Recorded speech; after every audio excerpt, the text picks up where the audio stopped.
বন্ধুরা, আপনারা যদি বাসায় এসি ওয়াশ করতে চান নিজেদের, তবে যে কাজটি করতে হবে, যেমন আমার এখন এসিটা অনেক দিন যাবত ইউজ করতেছি, তো এসিটা এক পর্যায়ে গিয়ে শুধু বাতাস দিবেন। ঠান্ডা বাতাসটা তেমন একটা বের হয় না, নর্মাল ব্লো হয়, জাস্ট নর্মাল বাতাস বের হয়।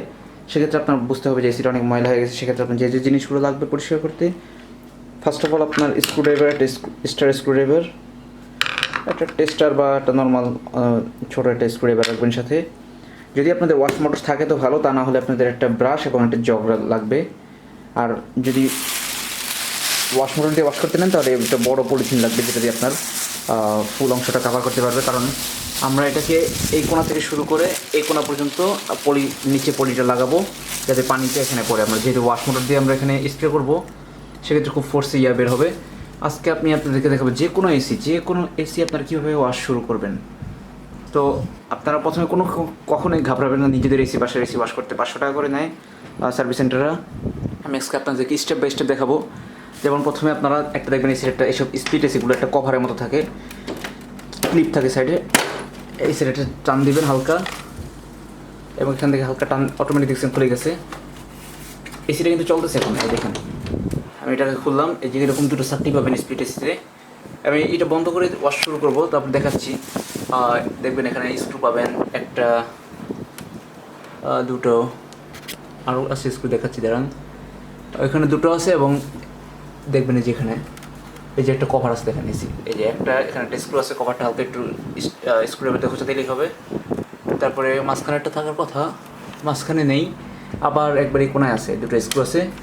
তারপরে দেখেন এখানে একটা কভার আছে, এই কভারটা খুলতে হবে, এবং এই প্যানেলটা যেহেতু আমরা খুলে ফেলবো। এবং এই যে মিটারটা দেখতে পাচ্ছেন, ডিজিটাল মিটার, এটার পিছনে একটা স্ক্রু আছে, দেখাচ্ছি দাঁড়ান আমি। এই যে এই স্ক্রুটিও খুলতে হবে আপনাদেরকে। এই কয়েকটা জিনিসগুলো দেখতে পাচ্ছেন কত ময়লা হয়েছে, যে দেখেন আমি হাত দিলে বোঝা যায় হিউজ ময়লা হয়েছে এসিটা। তো আমি আজকে থেকে ওয়াশ করবো। তো আপাতত এই কয়টা খোলার পরে আমি আপনাদেরকে এই কয়টা জিনিস, যে এই কয়টা স্ক্রুড্রাইভার খুললে এই যে প্যানেলটা দেখতে পাচ্ছেন, এই যে এই প্যানেলটা একটু অংশ খুলে আসবে সম্পূর্ণ। তারপরে আমরা ওই যে জোরে প্রেশার দিয়ে এই ছাঁকনিটা দেখাচ্ছি আপনাদেরকে, না দেখলে বুঝতে পারবেন না। দেখে ভিতরে দেখেন কী পরিমাণ ময়লা জমছে। এই জন্য বাতাসটা টানতে পারেন তেমন একটা, এগুলো ওয়াশ করে দেবো। তো স্টেপ বাই স্টেপ দেখতে থাকুন, সাথে থাকুন। দেখতে পাচ্ছেন সবগুলো পার্ট বাই পার্ট খোলা শেষ। এটা হচ্ছে যে সুইং করে যেই পাখাটা, সেটা বাহিরেরটা। এটা হচ্ছে বড় সে কভারটা। আর এটা আপনারা যদি চান যে এটা এখানে একটা স্ক্রু আছে, সেটা আমি খুলতে, হয়তো বা ওইটাও খুলতে পারেন, ওইটা খুলে এটা বের করতে পারেন।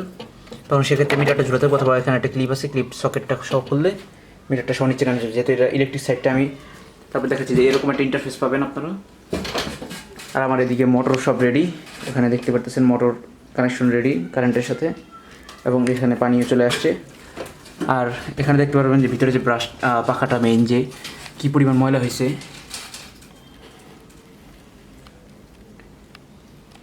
আমি একটু দূরে থেকে দেখতে পাচ্ছেন এই যে ভিতরে যে পাখাটা কী পরিমাণ ময়লা হয়েছে। এটাতে আমি এখন স্প্রে করবো, তবে তার আগে, আর উপরেটা তো ময়লা হয়েছেই, ওইটা ময়লাটা এখানে একটা ট্রে আছে, ট্রে দিয়ে বাইরে পড়ে যাবে, কিছুটা অংশ বাইরে চলে আসবে, তাই আমি পলিথিন ইউজ করতেছি। আর এই মোটরটা দুইটা স্ক্রু আছে, দুইটা স্ক্রু খুললে আপনারা এই যে এখানে যে সুইংয়ের ইয়াটা ছিল, এটা খুলে ফেলতে পারবেন, তারপরে পুরোটা আরামে স্প্রে করতে পারবেন। তো তার আগে আমি ইলেকট্রিক সাইডটা অবশ্যই কভার করে দেবো, কারণ ইলেকট্রিক সাইডে পানি লাগলে সমস্যা আছে। আর মেইন হচ্ছে ডিসকানেক্ট করে দিবেন আগে, সবার আগে, এটা হচ্ছে সবচেয়ে ইম্পর্টেন্ট বিষয়। কারেন্টটা থেকে ডিসকানেক্ট করে দিবেন। আমি আরেকটু দেখিয়ে দিই কী পরিমাণ ময়লা হয়েছে, এটা উপর থেকে দেখিয়ে দিচ্ছি। উপর থেকে অবশ্য ঢাকনাটা লাগানো, অন্যান্য 1.5 টন 2 টনেরগুলো এইদিকে খোলা থাকে, দেখানো যায়, সুবিধা হয়। তো যাই হোক, এখন আমি ওয়াশ শুরু করব মেশিন দিয়ে। ওয়াশের কিছু অংশ দেখাবো, কারণ যেহেতু আমি এক হাতে ভিডিও করতেছি, এক হাতে ওয়াশ করলে তেমন একটা সুন্দর হয় না। তারপর একটু দেখিয়ে দিচ্ছি আমি আপনাদেরকে।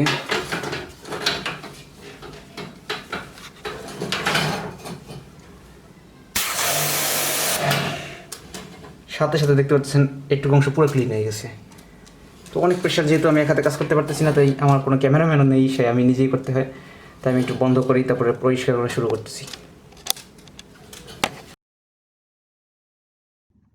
আপনারা কখনোই পয়েন্ট করে মারবেন না।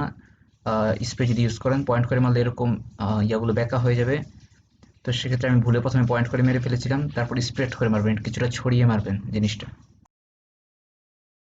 দেখতেই পারতেছেন কি সুন্দর ভিতরের পাখাটাও পরিষ্কার হয়ে গেছে, এবং বাইরের উপরে ছাঁকনিগুলো উপরের যে অবস্থাটা আছে সেটাও পরিষ্কার হয়ে গেছে। সেক্ষেত্রে এগুলো যদি আপনি ব্রাশ দিয়ে ইউজ করেন অনেক লম্বা সময় লেগে যায়, স্প্রে ইউজ করলে খুব কম সময় লাগে। এটা বুঝতে পারবেন কারণ স্প্রে যে প্রেশারটা দেয়। আর ঘরের অবস্থা কিছুটা নাজেহাল, কারণ আমার এসি ইউজ করার যে ব্যাগগুলো থাকে, এসি ওয়াশ করার যে ব্যাগগুলো সেগুলো আমার কাছে নেই, পলি ইউজ করায় সেক্ষেত্রে কিছুটা পানি ঘরেও পড়েছে। তো ফিটিং করে ফেলবেন খুব সহজেই, যেভাবে খুলেছেন স্ক্রুগুলো হারাবেন না। আর দেখতে পারবেন কি পরিমাণ ময়লা পানি এগুলো আমি ওয়াশ করার পর বের হয়েছে। কিছুটা পানি আপনাদেরকে দেখাইতে, আরো ময়লা পানি ছিল সেগুলো ফেলে দিয়েছি। যেহেতু আমি স্প্রে ইউজ করেছি সেক্ষেত্রে কিছুটা পানি আমার ইলেকট্রিক সাইডে চলে যায়, তাই আমি এই ভ্যাকুয়াম বলে এটাকে আমি ইউজ করেছি ইলেকট্রিক সাইডটা শুকানোর জন্য। ওখানে বাতাস দিয়ে, এটাতে বাতাসের প্রেশারটা খুব বেশি থাকে, শুধু বাতাস দেয় এটাতে। তো কিছুটা বাতাস দিলে আপনার ইলেকট্রিক সাইডটা সম্পূর্ণ ক্লিন হয়ে যাবে। এখন বাজে রাত 10:30, 10:35। এখন আমি ছাড়লাম এসিটা, খুব সুন্দর ঠান্ডা হচ্ছে। এসি আপনারা 22 বা 24-এ চালাবেন। তো এই ছিল আজকে, এই পর্যন্তই। দেখা হবে নতুন কোনো ভিডিওতে। ধন্যবাদ সবাইকে।